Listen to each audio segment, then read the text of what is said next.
What's happening, guys? JD at JD's Custom Buggies. So, I'm a little frustrated right now because we had recorded a bunch of footage yesterday, and we're very excited because we had gotten our hands on another piece to test. And I'll go through the long and short of the story, but we recorded a bunch of stuff. I did an intro video right here at this table. We installed it on the 91X buggy. I did some launches in the parking lot and whatnot, and a couple runs up and down the road. We had all of that, and then did a wrap up in the parking lot. And it was a windy day yesterday, so the wind noise was similar to the Jay Costa video. We had some wind noise in the video, and decided to re-record another wrap-up video in here explaining that there was wind noise and wanted to have just basically a clearer conclusion to the video. Well, somehow, some way, the camera went a little haywire and deleted the entire card. So I had older videos on there. I tend to save the stuff. There's plenty of room on the card. Went to kind of piece everything together and edit it, and realized that the only video I had left was the one that we recorded this morning. And that I had lost not only all the footage from yesterday, but all previous videos that I used to piece together and edit previous videos. So, needless to say, I'm on a hunt for a new camera. So this will be the last video I take with this camera, because apparently it just stopped recording and had some sort of prompt, and I hit continue so we could record this video, and erased everything unbeknownst to me because I'm not the most technically savvy person in the planet. So, I almost feel like this is unfair to even give you an impression on this piece, because at this point we have no proof that I actually hooked it up, put it on, ran it, and obviously the video is much more exciting with a little bit of footage, actually seeing it. So the best that I can do for you is you're going to have to take my word on it, and I will tell you what we thought, because yes, I was able to run this clutch yesterday. So I'm going to try and wipe out my frustration and just kind of give you some of the spiel that I already had pre-recorded before. So Dave Abel, one of our racers, two-time champ, MBX, looking for a little bit of an edge, had informed me that he'd ordered a Revino clutch that he wanted to try out. It had been brought to my attention about 3-4 years ago by another racer, Christian Campo. He had said, "Hey, you got to see this video. There's this new clutch out. It's cool. It's like a motorcycle clutch." And I watched the video, and I'm like, you know what? It's pretty high priced. I don't know if I want to try that or take a chance on it. And this was even before I was using Dr. Pulley. Well, I'm a Dr. Pulley dealer, so obviously I can, at that point, after I had found out about this, I'd become a Dr. Pulley dealer and a bunch of other items. So now it was a little easier for me to test things out because I had them in the shop in inventory. I could pull something out of inventory and try it out. So it became much more convenient and a lot less money. That being said, as far as I know, I don't want to speak out of turn, but as far as I know, you can only acquire this clutch or any Revino product from one person in the country, and that is from Rolling Wrench. So, since I switched to Dr. Pulley and put the setup in mind, of course, if you watch the Jay Costa video, I'm very pleased with what I have. But I'm more than willing to test new stuff out, which is why we did the Jay Costa video.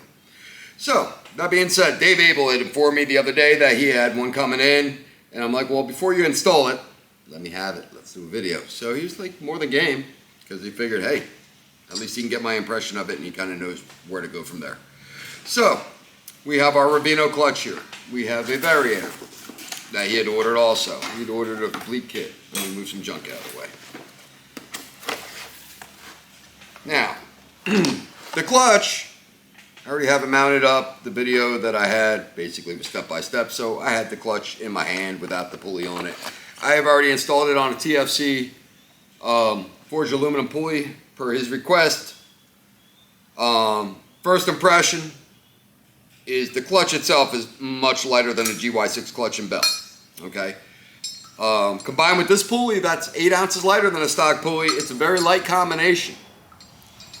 In the video that Rolling Wrench had done, the first one that I had ever seen, when he first, I guess it was his first video on this chatter here is normal, and is basically very close to how a Ducati clutch works. The Ducati has a dry motor, it's a motorcycle, has a dry clutch. Most clutches in ATVs and dirt bikes and motorcycles are wet clutch, meaning that this whole clutch system with these combined multi-fibers here, you have fiber pads, you have steel pads that mesh together. They are oil bathed. Okay, if you install clutch pads or clutch discs in a machine, normally you have to soak them in oil overnight. Okay, I've only done 1 or 2 in my lifetime, and it was a long time ago, so by memory, I'm probably not an aficionado at it. I'd have to rewatch some stuff and reread some stuff for me if I were to have to do it. So this is a dry clutch setup. Now, Ducati motorcycles, that is with the dry clutch setup, that's a normal characteristic, that it's very noisy. All right, I actually had a guy pull up, coincidentally, shortly after I'd watched the video on this the first time, pulled up on a motorcycle to purchase something, I forget, and I heard the bike pull up in the parking lot, and I asked him, is that a Ducati? He's like, yeah, how'd you know? Because I heard that. So, kind of made me seem like I was smarter than I actually am. So, we have our clutch set up here. We have our variator set up here.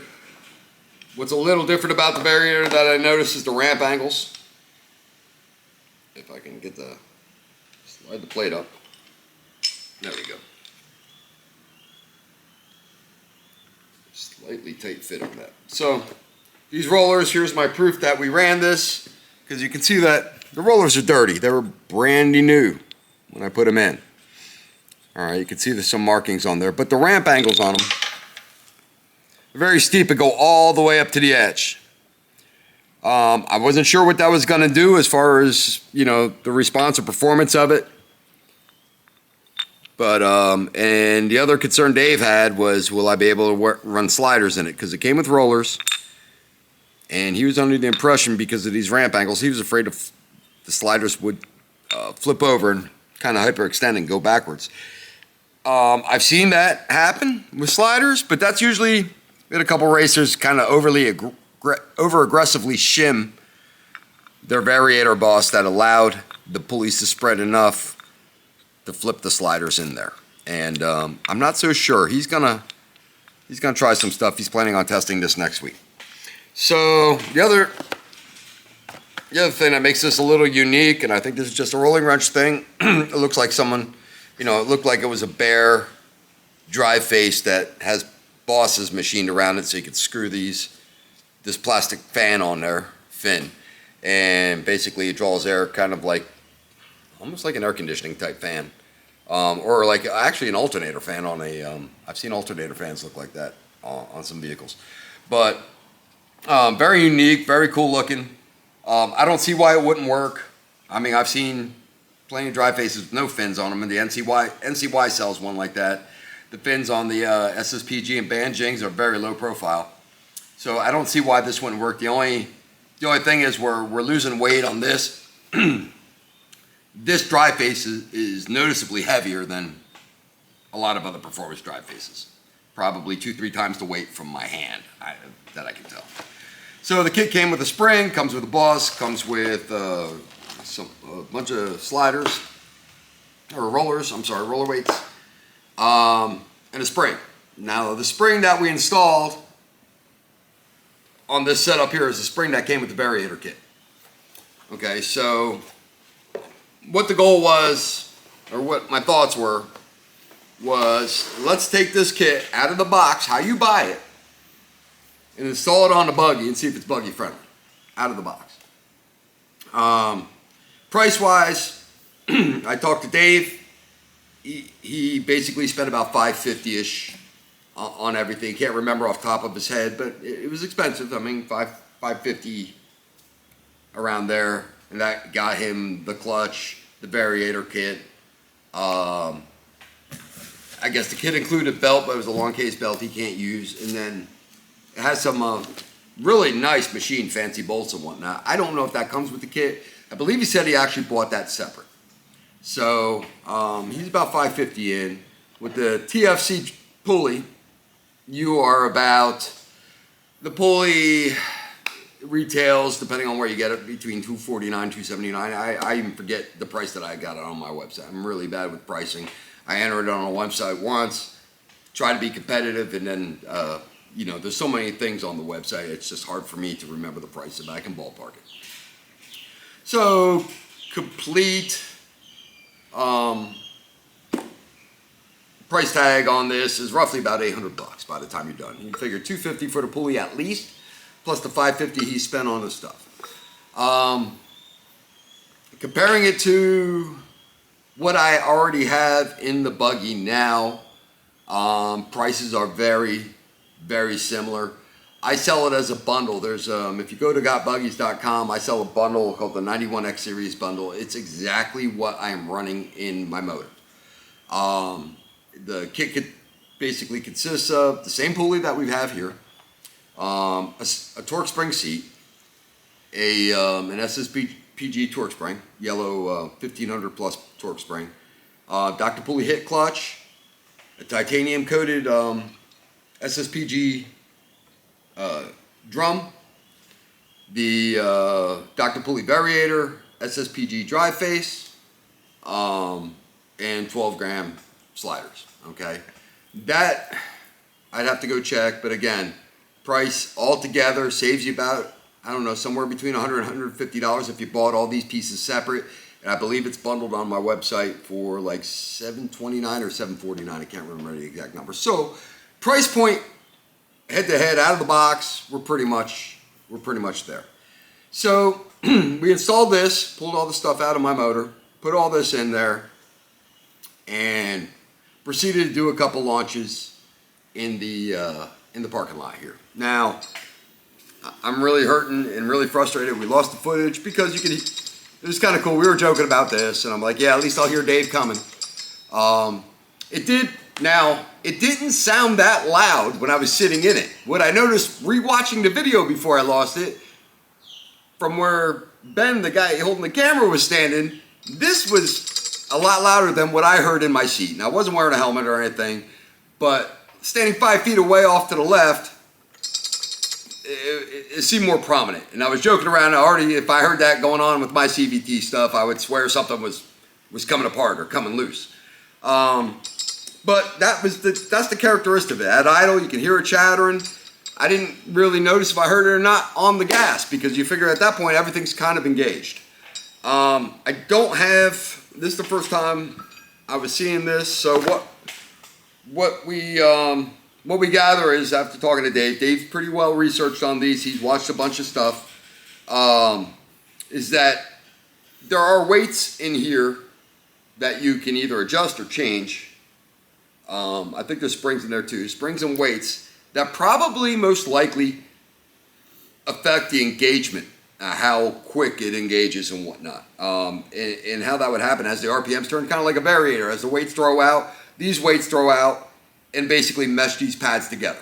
So my expectation would be, or my guess would be, that it will affect the engagement of the clutch.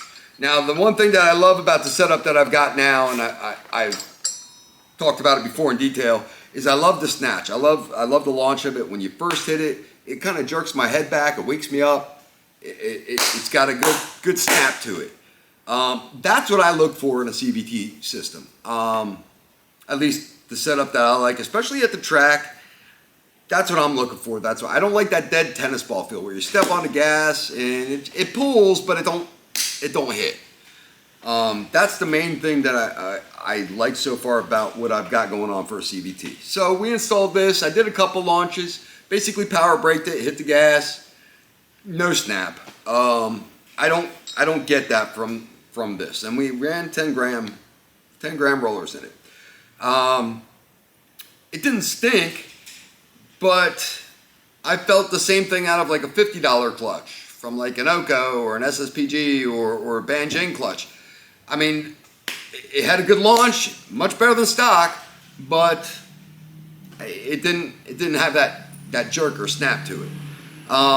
From there, we did about 3 launches. I think we put on video, and then from there, I took it up and down the road. I went once up, came once back. Dave happened to be next door. He actually works and rents the shop next to my. He owns the business next to mine and rents the shop right next to here, so it's very convenient for him.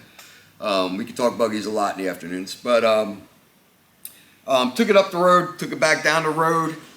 Engagement, pretty much what I was looking for is that some CVT systems, they kick in at certain times. Sometimes they'll yank from the bottom, run out quick.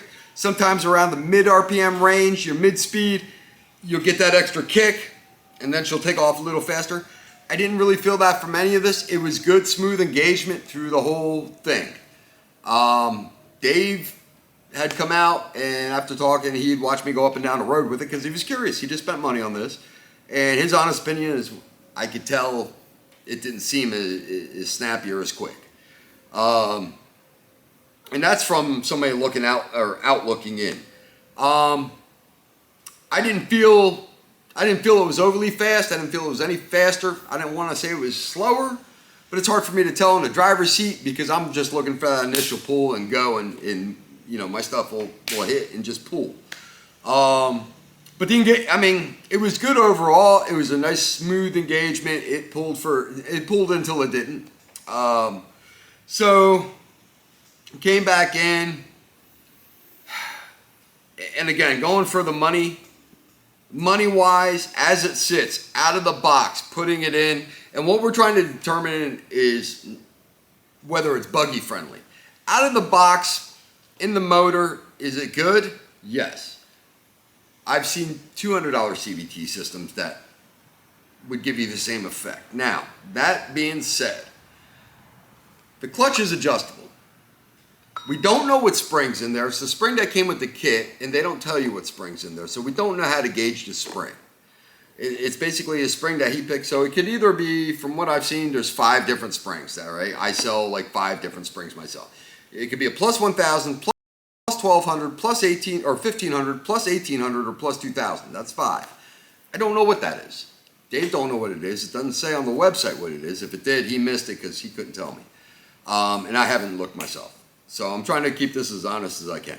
So we don't know what spring that is. Obviously, Variator weights, it might work better for the buggy with different Variator weights also. We use 10 gram because 10 grams seems to be the standard go-to buggy weight in a roller that most 90% of the people use, okay? So is there adjustability? Yes, okay? But if we compare out of the box to out of the box, if you bought the bundle that I sell that's in my buggy, all that stuff comes out of the box, no adjustment, no change, slap it on, good to go. This stuff, obviously, to compete with that or be and this is, again, my opinion, for this to be more like that, I would imagine that we're gonna have to tinker with it. Now, Dave's gonna do some track testing this week. We're Sunday now, so by next weekend, he hopes to have this installed, which there's no reason why he shouldn't, and have it on the track, and so he can basically try and play with some different things. First thing I suggested is maybe trying the 1500 SSPG spring, only because it gives him a point of reference, apples for apples, what he's been using. And that way, at least you know where the spring is, and if you need a spring change, at least you know where you started so you can go up or down. So he's going to try some stuff. What we're going to do is this. And my whole point is not to disparage this item. The fit and finish on this stuff is beautiful. This clutch assembly is gorgeous. But Rolling Wrench is basically geared towards selling things for scooters. I'm geared towards selling things for buggies. And the thing is that 99% of the stuff that we sell for buggies comes from the scooter market. So it's trying to determine what scooter stuff is good for our buggies and what scooter doesn't. I mean, some stuff's going to work better than others, okay? So, fit and finish on this stuff is beautiful. It's priced accordingly. I mean, if we're looking at, like I said, I've got $800 in my CVT. This is $800 CVT. Fit and finish is priced accordingly for what it is, and it's unique. It's a one-of-a-kind thing. To make this work on a vehicle that is not a scooter, I just imagine you have to do some work in adjustability and there's going to have to be a little thought put into it. So that being said, not saying this is a bad item. For scooters all day long, it's probably awesome. For us to adopt this to a four-wheel ATV style vehicle that's a lot heavier than a scooter with two big fat tires and a live axle, something needs to be changed in it. So that's where we're at. That is the general consensus of where we're at. It would have been a lot more exciting had we had the footage and the install and this and that and the other thing. And I'm sick about it. In fact, I was even like, why even make this video? And the only reason I am is because we put about 4 hours of installing and this and that and running, you know, maybe not 4, but by the time, you know, we pulled the one CVT out, put the other CVT in, had some discussion about it, this, that, the other thing, and came up with the consensus based on what we were talking about, because Dave happened to be here and watching, and we were bouncing ideas. He was bouncing, you know, we were trying to bounce ideas of what he could try to make this better for the buggy. And he was like, cool, I'm glad you got to try it and tell me where we're at with it, because it would eliminate a step for me, because every time in the buggy, you got to take the exhaust off and pull the CVT cover off to do all that stuff, let it cool down, you know, and pull all that stuff off and put it back on. So it was saving him a little bit of work and guesswork at least.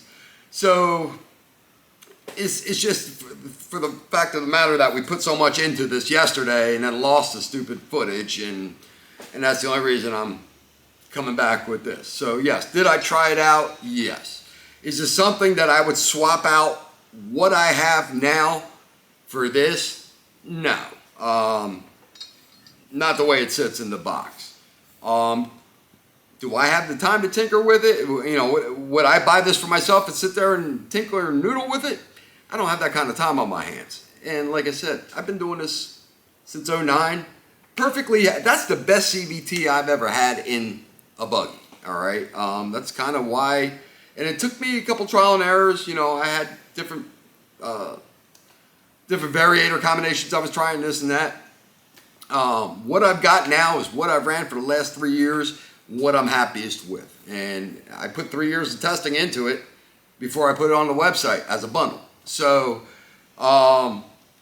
you know, as far as buggy goes right now, in my opinion, out of the box, receive the boxes, take all the stuff, install it, you know, put the clutch and the pulley together with the seat and this and that, slap it in there, put it in, buggy's ready. And you know, well, you're racing. Do I need all that? Nobody needs all of that ever.